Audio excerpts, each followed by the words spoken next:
Bapak Ibu mungkin sudah sering dengar bahwa sebagai orang tua, kita harus memberikan makanan yang sehat dan bergizi bagi anak kita. Mari kita dengar ulasannya lebih lanjut. Pedoman gizi seimbang disusun oleh Kementerian Kesehatan Republik Indonesia atas dasar hasil riset kesehatan dasar nasional yang menunjukkan bahwa kualitas dan kuantitas konsumsi pangan masyarakat belum memenuhi konsep gizi seimbang. Maka, diperlukannya upaya perubahan perilaku gizi masyarakat untuk mencegah sekaligus memperbaiki status gizi yang ada. Pesan utama dalam pedoman gizi seimbang adalah untuk mengkonsumsi makanan sehari-hari yang mengandung zat-zat gizi dengan jenis dan jumlah atau porsi yang sesuai dengan kebutuhan tubuh, dengan memperhatikan prinsip keanekaragaman makanan, aktivitas fisik, kebersihan, dan berat badan ideal. Bentuk visual dari pedoman gizi seimbang ada dua jenis, yaitu tumpeng gizi seimbang, yang menggambarkan panduan porsi makan dan minum yang beragam dalam ukuran rumah tangga dalam sehari. Serta piring makanku, yang menggambarkan panduan sajian makanan dan minuman setiap kali makan. Jika dibandingkan dengan definisi Organisasi Pangan dan Pertanian Dunia, pedoman gizi seimbang harus memberikan saran sesuai konteks, pola produksi dan konsumsi, pengaruh sosial budaya, data komposisi gizi makanan, akses terhadap makanan, serta berdasarkan prinsip makan dan gaya hidup sehat.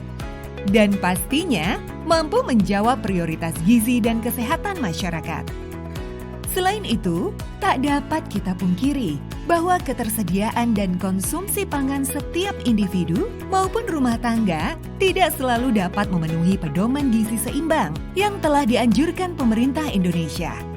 Hal ini menunjukkan adanya kesenjangan yang belum dapat dipenuhi oleh Pedoman Gizi Seimbang Indonesia. Panduan Gizi Seimbang Berbasis Pangan Lokal atau PGSPL yang dikembangkan dengan perangkat OptiFood dari Organisasi Kesehatan Dunia dapat menguatkan Pedoman Gizi Seimbang Indonesia untuk membantu perbaikan praktik konsumsi dengan tanpa mengabaikan prinsip gizi seimbang.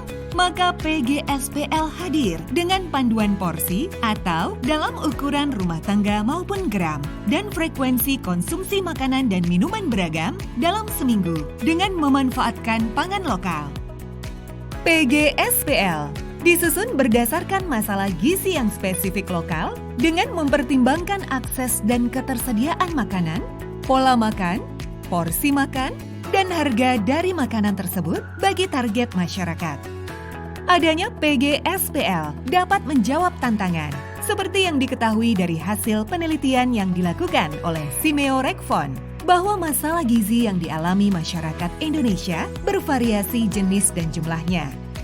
Gambar ini menunjukkan tingkat keparahan berdasarkan jumlah masalah gizi yang terjadi di 50 kabupaten prioritas stunting di Indonesia pada kelompok usia balita. Hasil penelitian juga menunjukkan bahwa masalah gizi atau problem nutrients juga ditemukan pada daerah yang tahan pangan. Artinya, potensi pangan lokal bergizi yang tersedia belum dimanfaatkan secara optimal dalam pola konsumsi balita. Pemenuhan gizi anak secara optimal tidak harus dengan bahan pangan yang mahal. Bahan pangan yang tersedia di lokasi setempat, jika dikonsumsi dalam jumlah yang cukup, dapat menanggulangi masalah gizi anak. Pemanfaatan pangan lokal dalam PGSPL dapat memenuhi pola konsumsi pangan yang beragam, bergizi seimbang dan aman, membantu mengembangkan usaha pangan, serta meningkatkan kesejahteraan masyarakat. Yuk, mari kita lihat contohnya. Ibu Rina dengan anaknya, Sinta, tinggal di Kabupaten Bangka, Provinsi Kepulauan Bangka Belitung. Bu Rina aktif melakukan pemeriksaan kehamilan dan mengikuti posyandu setiap bulan. Bersama ibu-ibu yang lain, saat mengikuti kelas ibu hamil, Bu Rina mendapatkan sosialisasi dari nutrisionis puskesmas terkait masalah gizi apa saja yang banyak dialami balita di Kabupaten Bangka. Disampaikan pula pesan-pesan panduan gizi seimbang yang sesuai dengan masalah gizi dan usia anak di Kabupaten Bangka. Setelah Sinta lahir, Bu Rina tetap aktif mengajak Sinta ke posyandu untuk memantau pertumbuhan anaknya. Pada saat posyandu, nutrisionis puskesmas didampingi kader posyandu menjelaskan pesan PGSPL sesuai usia anak di Kabupaten Bangka, serta diberi contoh resep makanan padat gizi. Kini, Sinta berusia 8 bulan. Jika kita ingat lagi penjelasan nutrisionis, pada usia ini banyak anak mengalami kekurangan zat besi, folat, vitamin B6, dan B12. Di masa ini juga, Sinta sebaiknya tetap diberikan ASI, serta mengkonsumsi 2 kali makan utama dan 1 kali selingan setiap hari. Jangan lupa konsumsi makanan pokok setiap kali makan. Protein hewani 1 hingga 2 kali dalam sehari. Protein nabati dan buah setiap hari. Serta sayuran setiap hari. Termasuk diantaranya sayuran hijau daun paling tidak 2 kali dalam seminggu. Tak lupa berikan bubur hati ayam dan bayam 1 kali sehari.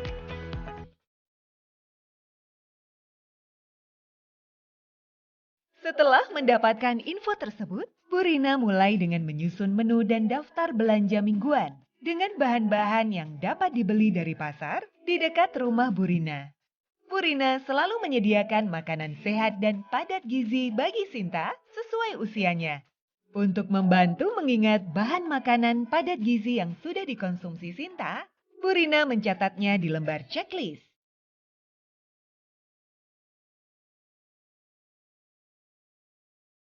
Caranya, catat jenis atau menu yang dimakan atau diminum Sinta selama sehari, sejak pagi hingga malam.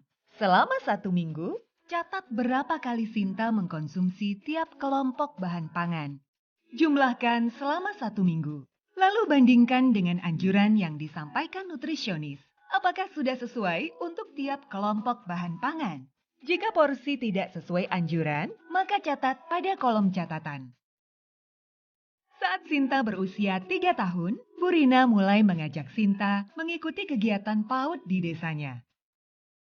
Setiap bulan, para orang tua dikumpulkan untuk mengikuti kegiatan pendampingan orang tua terkait perkembangan dan pertumbuhan anak oleh pendidik PAUD dan nutrisionis puskesmas. Di sini, Bu Rina diingatkan kembali terkait pesan PGSPL bagi anak usia dini dan contoh resep masakan padat gizi. Setelah memberikan makanan sehat dan bergizi, sesuai PGSPL hingga usia 5 tahun, saat Sinta akan naik kelas, Bu Guru menjelaskan bahwa Sinta tumbuh dan berkembang dengan baik, sesuai usianya. Selain itu, Bu Rina merasa bahagia karena lebih mampu mengatur pengeluaran untuk makanan dan transportasi ke pasar.